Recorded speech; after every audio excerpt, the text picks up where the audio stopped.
ఈరోజు దేవుని మాటలు చాలామంది సంవత్సరాలు పోతున్నాయి. మా కుటుంబాల్లో, మా జీవితాల్లో, మా బ్రతుకుల్లో ఏం జరగట్లేదు, ఇలా ఉన్నాం అలా ఉన్నామంటాం.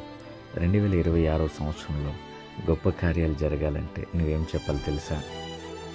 బలహీనతలో ఉన్నాను ప్రభువా, పడిపోయే స్థితిలో నేనున్నాను తండ్రి, ఓడిపోతున్నానయ్యా, గత కాలమంతా క్రింద పడిపోయానయ్యా, పట్టుకునేవారు ఎవరూ లేరు, నా చెయ్యి పట్టుకో, నన్ను నడిపించు.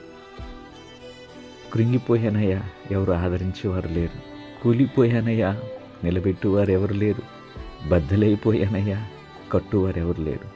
అయినా నీవు నా చెయ్యి విడువని చెయ్యి చాపావు ప్రభువా, నా చెయ్యి పట్టుకుని నన్ను నడిపించయ్యా, నా చెయ్యి పట్టుకుని నన్ను నడిపించు ప్రభువా, నా కుటుంబాన్ని నడిపించు. ఆమేన్.